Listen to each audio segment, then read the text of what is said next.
Yes. I hope. Other ideas? I'd like it to do. No, that's right. This is all good. I want a comparison in demographics, so I don't know if we can do that. So if I find some really good themes, I want to see, is that to do with just teachers or principals, or see if there's any comparisons with that, or location and areas within the themes. Right. Groups, not limited demographics. Yeah. I think that helped. Yes, good. Other things? Help you to categorize. I mean, you have to find the theme by yourself. Like she mentioned, you have to highlight the keywords. But is it this software can help you to just categorize all the themes for you, just by one click? We're talking about category refinement then, because you categorize. Oh, refinement of categories. Whoa. What's that word? Great.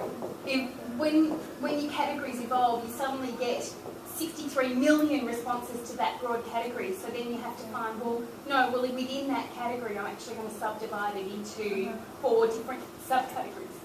So maybe it can help you do that.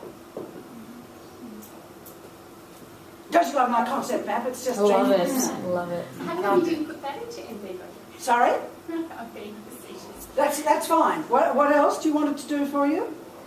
I'm hoping that, for me, that I'll be able to recognise themes and commonalities between the information that I put in, as well as the frequency with which some of those things occur. Frequencies. I haven't got any space left. Frequencies. Right? 80% of the students said blah, blah, blah. 29 out of the 35 students said. Okay. Do you want charts? Would you like some charts?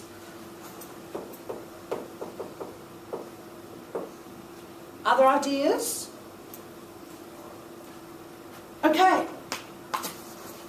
Well, it might or might not do those things. Okay, so this is just a screen dump because our thing today wasn't to, press the buttons. This is what the workspace looks like. It's not simple. Okay? Does a lot of stuff. Does all those things you wanted to do, by the way. But you're quite right. I think it was you who made the comment, oh no, I'm going to have to go and do it. That's important to remember. I think sometimes, particularly people say, oh, you should learn to use Nvivo. It's wonderful for qualitative data analysis. Because everyone says it is. Well, yeah. It might be too big for what you want. So how many people have you interviewed? 2 focus groups. The same group of people twice. Yes. Beginning and end, so. Yes. Any individual interviews as well? No. 25,000 words, keep this in Exactly. 25,000 words. That's my point. This is a very complex piece of software, right? Lots and lots and lots of different workspaces. And you can't read it, and that's all right, you'll be able to when you can look it up online. But what it has, of course, is the usual stuff that all Windows, all pieces of software have, right? A ribbon with a whole lot of instructions on it, things you can do, right? And it's got things like refreshing and I can't read it myself either, but things about analysing and exploring and layout and more. At the top of this navigation bar on the left, it's got stuff about sources, different kinds of sources. Down in the bottom part of the navigation bar, it's got different parts of an Nvivo project. So there are the sources, there are the nodes, there are classifications you can make, there are queries you can run, there are models who wanted concept maps. There are models and there are various folders that contain things.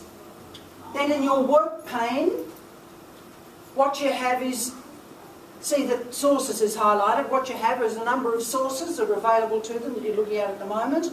And in the work pane below is where you're making some comments about what's to be observed in this. And this particular one has a photograph.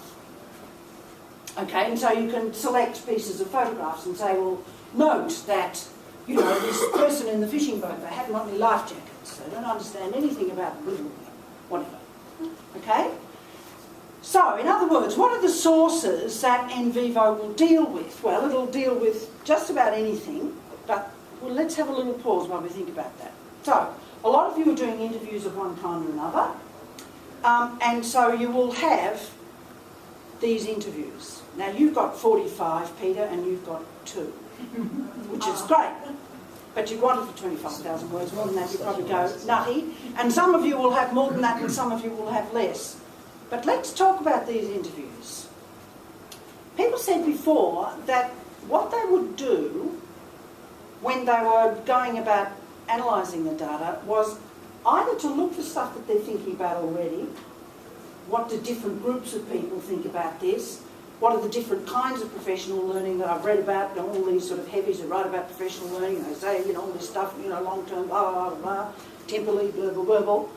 You've got those themes, and you've got your focus group, and maybe you're concentrating on that.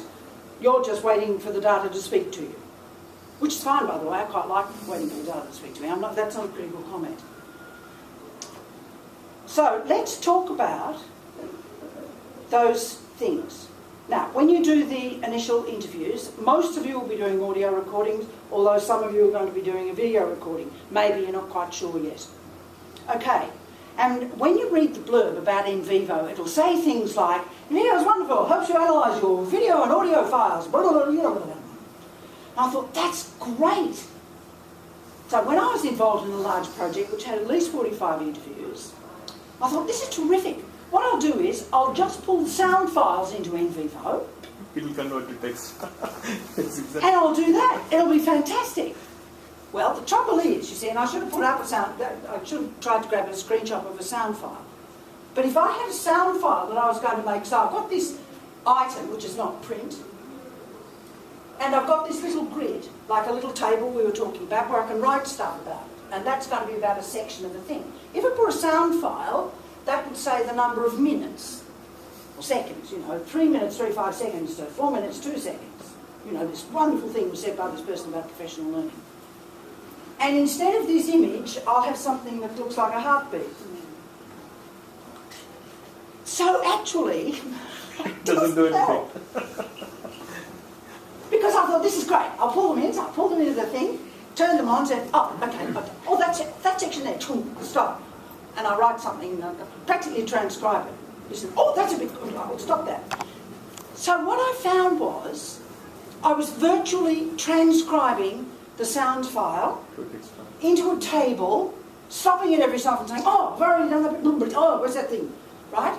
And the trouble is that when you go back later, you can't kind of eyeball it, because it still looks like a heartbeat. So I'm here to tell you that although it sounds like a wonderful idea, that it will analyse your sound files in a sound format, it's actually not a good idea. Yes? Give you the, you know how you said it might be at 1 minute and 28 seconds? Yeah. And then you've got, you know, your little comment. Yes. When it's got your little doohickey wave file, Yes. the wave. Yes, it is a wave file. Does Yes. it have the 1 minute until, like, does it give you the time space?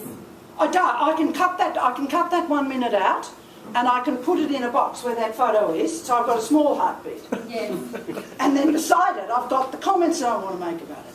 That's quite a useful thing. Yeah, what she's saying is the contents of Well, the thing is yes, not there. yes, yes. Yeah. Look, it could be. It depends what you want to do with it. So in terms of tracking where you got that piece of information Yes, from, yes. if you were quicker to cut it and chuck it Yes. in, it could help you track. But Yes. if you're quicker to draw it, like make a manual note and have the, do you know, like... You've got it in one, you see, because the point is that I still have to make some kind of note that my eye can understand, because I can't do anything with that. Okay? So that's the first thing I'd say. So here's another story. I sit on the research degrees committee, whatever the hell it's called. I forgot what it's called. It's called something like that. And every month, or however often we meet, there are people put in requests for funding, which we always approve, because we're so nice, until we run out of money, and then we say, sorry, we can't approve that anymore. But there are people who put in requests to have their interviews transcribed, which is very tempting for you, Peter, because you've got 45 of them. I'm so sorry. But I'm here to tell you this. The first thing is, the interviews must be transcribed. As I found out after I tried to work with the heartbeats, and then I gave up, and they were transcribed. Because I can eyeball text. I can actually read it quickly. I can read through a long document and say, oh, that's interesting, what's there? That's with or without Nvivo. With Nvivo, I can also search for particular words. I can't search for heartbeats. Okay, so I'm here to tell you that it sounds great, but actually you need to transcribe them. That's the first thing.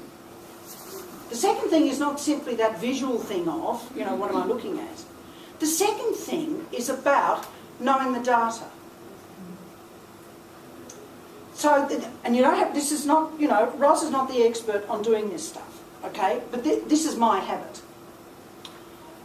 So what I would tend to do, I live a long way from here. Peter probably lives a long way from his work. Some of you may have long drives, some of you may live 5 minutes away. I spend a lot of time in the car. And so what I tend to do with my interviews is put the sound files on CDs and I listen to them in the car. Among other places. Actually, it's not the only time I listen to them. I actually listen to those interviews quite a lot. Now, there are various ways you can look at transcription. Some people have said to me, do you have to transcribe the entire interview? And probably in the past I would have said, yes, of course we've got to transcribe the entire interview. And depending on what it is, your focus group, you've only got 2, of course you're going to transcribe every word. But sometimes, after you've listened to these files 2 or 3 times, and it's really important that you do, you might say, actually I don't need every single word of that. I need this section, and this section, and this section. And so you might just say, all right, I know that the first 10 minutes of that interview is absolutely precious. I'm going to transcribe that. But then for the next 5, I actually took over and started gossiping about various things, and the interview went to hell in a handbasket. I don't need that 5 minutes. Right, and then I want, 2 minutes after that, and so forth. Because interviews, even though they're semi-structured and they're well organised and so on, sometimes they go off in a tangent, which you don't really want, and sometimes you just didn't get much. Someone talked a lot and you thought, yeah, well, that's good. But I don't need to quote every one of those words. So you will make decisions about whether you transcribe the entire interview, all 45 of them, or whether you transcribe parts of interviews. But I really, really, really think it's terribly, terribly important, whatever you do, that you transcribe them. Not that you send them off to Smart Docs to have someone else transcribe them. I understand there are certain softwares which are available like Dragon, which does the voice to... Dragon's a lovely piece of software. It's actually quite funny when you use it for the first time. You have to train Dragon. Right. And the trouble is... So you'll have different types of voices coming. Exactly, you see. So you can train it to understand your voice, so it'll get really good at transcribing the questions. Until you have to get your computer re-imaged. That's right. Oh. But it probably won't be very good at transcribing the answers to the questions. So, Because there are too many different voices. Where does this text go? Do we see the text in a page like that, or where does that text go? Yes, yes. There might even be a later screenshot. But what you would do, if that second source down this text, it'll just appear as a text file. Oh, And you can go in and, in fact, you kind of highlight it. I'll get to it in a minute. Okay? But I think it's really... Who went to the winter school presentation by Rachel Forgaz on small scale? Okay, now that was a terrific presentation. I was so glad that she ran that, because it wasn't run last year, it was run the year before. She didn't use Nvivo at all. I think she also didn't transcribe every single word. But also, whatever she did, she dealt with herself. She didn't outsource it. And I really do think that's important. So let me go back to my project. When I got, because I did send them Smart Docs, I was in a screaming hurry, and I thought, well, I know this data really, really well. I'll just want to eyeball it now. I just want to search for strings of words and stuff. So when it came back, it was pretty good. But there are a whole lot of things missing. What people sounded like, whether they paused for a long time, whether they laughed. Some of the words were just wrong because they heard something. This is an example from this data, but it is from another one where a friend of mine was doing a whole lot of stuff on science, and they were talking about rote learning. Obviously, it didn't say it very clearly, rote learning. This person never heard it before, and of course it was rope learning, because she didn't hear rote, because it was outside of her context. So the context is everything when you're listening to these interviews. When you listen to them and transcribe them yourself, you'll think, oh, I remember when she said that, there was a whole lot of stuff happening in the corridor. A whole lot of kids walking past, and their uniforms were in a dreadful state, and I could see that she was sitting there thinking, I must get back to those children about those uniforms. And therefore, what she said was just kind of, she was sort of, just stringing some words together, but I don't think that data was at all useful, because she wasn't really thinking about what she was saying. If you don't actually sit there with your own data doing stuff, you may not remember that stuff. It's really, really important. Would you really only remember that if you transcribed it? Like, wouldn't you remember it when you listened to it? Yes, that's right. You would remember it when you listen to it, but you're going to have to note it somewhere. And I think it's actually quite important that somewhere... No, you're right. It wouldn't have to be when you're transcribing. But the point is that you may not... All right, so my point is about looking at something that has been transcribed by someone else and regarding that as your data source. This print text, which someone else has done.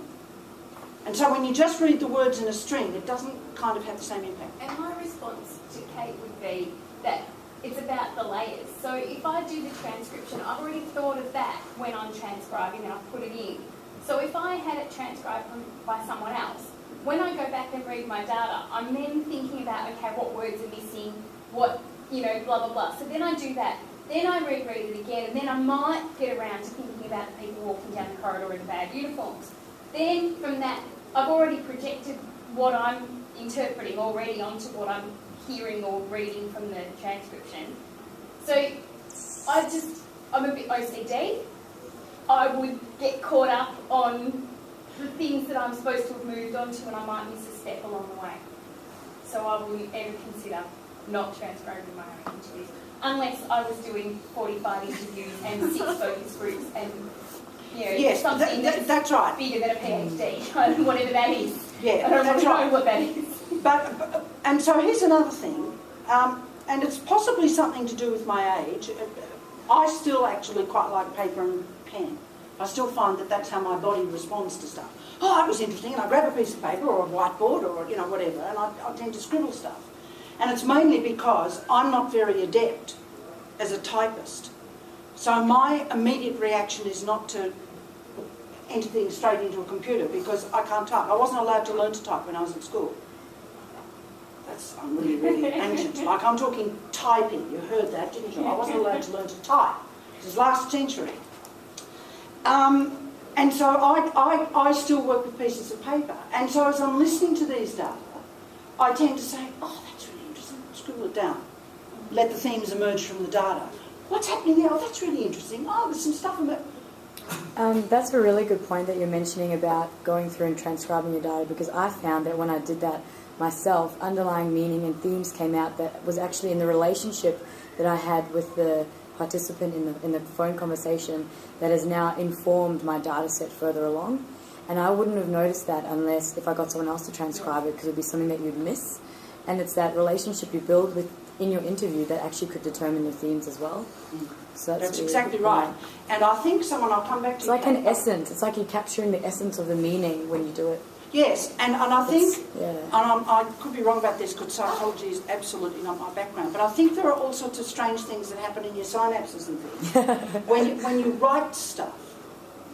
So writing is actually, it's a cognitive thing. It's not just a way of recording stuff. It's actually a cognitive thing. And I think the more you deal with your data, such as transcribing it, the better you know it. Kate. I fully accept all of that, but I had a crack at transcribing an interview, and after 5 minutes of it took me an hour, and I went, well, there goes that plan, and I sent them off. So what's, it just can't be a manageable task unless your PhD is going to be 80%, here's how fabulous the transcription process was. Well, what Rachel said is to listen to it. She said if you're a slow typist, which I am too, but also didn't learn to type, she said then when you get it back, you actually have to listen to it with the transcription as well, saying, because there are words that are wrong. Which I've done, You actually absolutely. then have Yeah, and to- that's okay, and that's why I said at the beginning, you know, this is the world according to Ross. This is not the world. No, I'm just telling you of my experience from the kinds of things that I've done, and I know that I've got a lot by actually dealing with the data and usually not transcribing at all, by the way. That's why I said sometimes you can do it selectively. what is the process of transcribing? Just hearing and writing, or Oh, yes, okay. Is there anything? Yes, now, I meant to ask the answer to that. Someone was talking about this the other night. You can borrow, but I'm not quite sure for how long. But the faculty owns some digital transcribers. And the difference between a transcription machine and or piece of software and pressing stop or pause on your device and typing is an enormous amount of comfort. That's what the difference is. Because with transcription software, or in the old days an actual machine with a pedal, they're wonderful. What happens is that where you pause the sound to type in what it is you heard, if you're not fast enough to do it at the same time, when you start it again, it skips back a few words so that you don't miss bits. It just makes life easier. Some people are such wonderful typists, I've seen them. I'm so envious. And they can more or less do it at speed. But even then, people make mistakes. It's quite interesting, because I remember a couple of years ago I was being recorded for Hansard, and there was this person who was doing a million miles an hour. I mean, as you are hearing? Yeah, as I was speaking. It was absolutely astounding. There were mistakes, very few. It may have changed. My last thesis was 3 years ago, and I borrowed that transcription software from here Yes. to do it. Yes. And I borrowed it for a week, I think 2 weeks. Yes. But I was only at a minor thesis, so, you know, maybe at a higher level you get it for longer, or you go in the queue, like you're at the top of the queue or something, I'm not quite sure. Yes. But that was the headphones with the cassette, or, you know, the electronic thing like the Yes. old-fashioned cassette, with the foot pedal, and you can set how far it rewinds according to how fast you type, think, blah, blah, blah.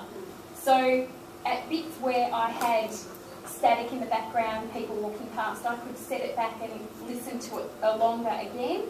And you just sit there with the foot pedal and listen over and over until you get it. And it took me, I have OCD, I think it was 7 times the amount of minutes per, like if it was a 10-minute interview, it took me 70 minutes to transcribe it. Yes. But It is a very lengthy process, there's no doubt about that. And I type at 100 words a minute, so, you know. It's fantastic. It was, well, I don't maybe now, but then Yes. I did. Yes. So, So, I mean, these are all decisions that you have to make for yourselves. I think that's what I'm saying. But I think I want to impress on you that it's really, really, really important that you just listen to them several times to hear whether or not they're saying stuff about it. So listen for the professional learning, right? Leave it for a while, come back a week later, and then just listen to it to see what's emerging. It's really important that you do a number of passes through those data, whether they're in print or whether they're the sound files, to work out what it is that's coming out of these data. Okay, because I think that's really, really important that you do that. Now, people with observation notes. How do you record your observations with the classroom practice? So what's that? Describe what that's like. Well, I'm thinking of using a scale that's been pre-written by... Sorry, a bit louder, I'm I'm deaf. thinking of using a scale that's already been pre-written, some observational scale, Yes. to what to look at to base students or the teachers in terms of what they're doing with their